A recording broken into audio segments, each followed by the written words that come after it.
नमस्कार विद्यार्थी मित्रांनो, महानर्सिंग यूट्यूब चॅनलवरती तुमचं पुन्हा एकदा स्वागत आहे. आजचा व्हिडिओ खूप इम्पॉर्टंट होणार आहे. व्हिडिओ हा नक्की शेवटपर्यंत बघा, कारण काल रात्री 5 ऑगस्टला MST CET सेलने provisional seat matrix for BSc nursing course in government और government aided corporation private and minority कॉलेजकरिता फर्स्ट राऊंडसाठी लावलेली आहे. तर विद्यार्थी मित्रांनो, तुम्हाला माहीत पाहिजे की महाराष्ट्रामध्ये 247 कॉलेज आहे, परंतु या 247 कॉलेजमध्ये एकंदरीत सीट मॅट्रिक्स किती आहे हे सुद्धा तुम्हाला माहिती पाहिजे, कारण चॉईस फॉर्म फिलिंग प्रोसेस चालू झालेली आहे आणि येत्या 7 ऑगस्टपर्यंत choice form filling process CAP round 1 साठी चालू असणार आहे.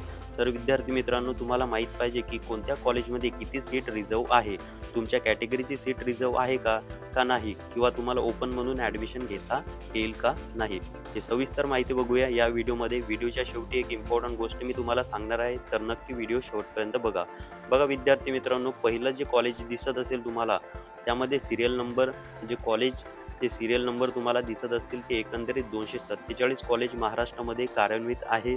त्यानंतर कॉलेज कोड हा सध्या कामाचा आहे. येणाऱ्या 7 ऑगस्टपर्यंत तुम्ही हे कॉलेज कोड प्रेफर करू शकता, जेणेकरून तुम्हाला या कॉलेजला ॲडमिशन होऊ शकते.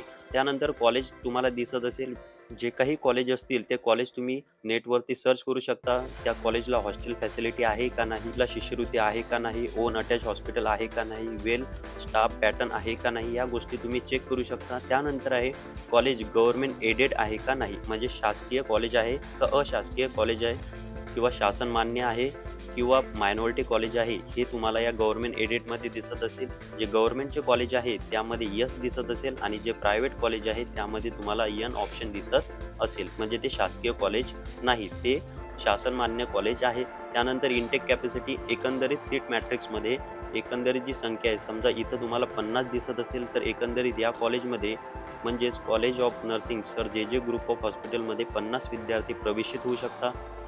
त्यानंतर MIN असा शॉर्ट फॉर्म लिहिलेला आहे, तो म्हणजे मायनॉरिटी कॉलेज आहे का नाही, उदाहरणार्थ कोणत्या पर्टिक्युलर कास्ट रिलेटेड कॉलेज आहे का नाही, उदाहरणार्थ सिंधी कॉलेज आहे का, गुजराती कॉलेज आहे का, ख्रिश्चन कॉलेज आहे, असं त्यावरती लिहून येत असते.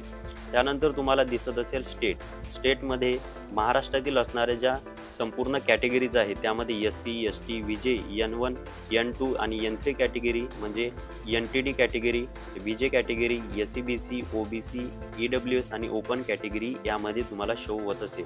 या कॉलेजचं एक्झाम्पल जर आपण घेतलं तर जनरल कॅटेगरीसाठी SC प्रवर्गासाठी 4 जागा सुटलेल्या आहेत, त्यापैकी 2 महिलांसाठी, ST कॅटेगरीसाठी 3 आणि 1 महिलासाठी. त्यामधील VJ कॅटेगरीसाठी 1, जनरलसाठी NT1 साठी 1, NT2 साठी जनरलसाठी 1, NT3 साठी जनरलसाठी 1, OBC साठी 7 आणि महिलांसाठी त्यातील 3. टोटल झाले 17 आणि 7 फक्त महिलांसाठी राखीव आहे. SC BC कोटा जर विचार केला तर 3 जनरलसाठी आणि 2 महिलांसाठी राखीव आहे. EWS कोटा विचार केला तर 4 हे जनरलसाठी आणि 1 महिलांसाठी राखीव आहे. आणि ओपन कॅटेगरीचा विचार केला तर 7 हे जनरल कॅटेगरीसाठी, 4 त्यापैकी महिलांसाठी राखीव आणि 1 ऑर्फनसाठी आणि 1 PWD कोटासाठी राखीव आहे.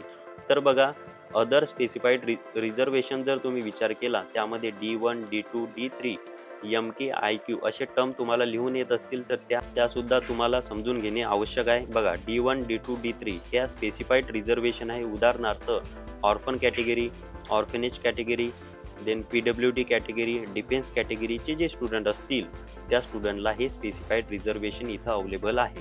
तर विद्यार्थी मित्रांनो, तुम्ही जर या पर्टिक्युलर कॅटेगरीचे असाल किंवा IQ कॅटेगरी म्हणजे इन्स्टिट्यूशनल कोटा, जर या स्पेसिफाईड रिझर्वेशनचे जर तुम्ही असाल, तर नक्की या कॉलेजला अप्लाय करा, जेणेकरून तुम्हाला या स्पेसिफिक रिझर्वेशनचा फायदा घेता येईल. तर एकंदरीत तुम्हाला कॅप राऊंड फर्स्टमध्ये या प्रत्येक कॉलेजच्या सीट मॅट्रिक्स इथे लिहून दिलेल्या आहे. जे विद्यार्थी व्हिडिओच्या शेवटी आलेले असतात त्यांच्यासाठी मी सांगितलेलं होतं की व्हिडिओच्या शेवटी एक इम्पॉर्टंट गोष्ट मी तुम्हाला सांगणार आहे. महाराष्ट्रामध्ये एकूण 247 प्रायव्हेट नर्सिंग कॉलेज आहे, त्यापैकी महाराष्ट्रामधील असणारे 12 BSc नर्सिंगचे शासकीय महाविद्यालय आहे. परंतु यावर्षी महाराष्ट्र शासनाने एकंदरीत एक्स्ट्रा 4 महाविद्यालय नवीन ॲड केलेले आहे. ते 4 शासकीय महाविद्यालय कोणकोणते आहेत ते नक्की आपण पुढच्या व्हिडिओमध्ये डिस्कस करणार आहोत. परंतु त्या 4 महाविद्यालयाच्या 200 सीट ह्या वाढलेल्या आहेत. तर एकंदरीत विद्यार्थी मित्रांनो, ज्या विद्यार्थी मित्रांना 1,500 ते 2,500 रँक आलेली असेल, तर नक्की तुम्ही या कॉलेजला अप्लाय करू शकता. जेणेकरून तुम्हाला गव्हर्नमेंट कॉलेज अलॉट होऊ शकते. तर विद्यार्थी मित्रांनो, तुम्हाला जर यापेक्षाही पर्सनल काही क्वायरीज असतील, प्रॉब्लेम असतील, कॉलेज कोड फिल करताना प्रॉब्लेम येत असतील, तर नक्की घाबरून जाण्याचं कारण नाही. आमच्या WhatsApp चॅनल ग्रुपला जॉइन व्हा. त्यामध्ये आम्ही फ्री काउन्सिलिंग देण्याचा प्रयत्न करतो. त्यानंतर तुम्हाला हा व्हिडिओ आवडला असेल तर नक्की चॅनलला सबस्क्राईब करा, शेअर करा आणि लाईक करा. धन्यवाद.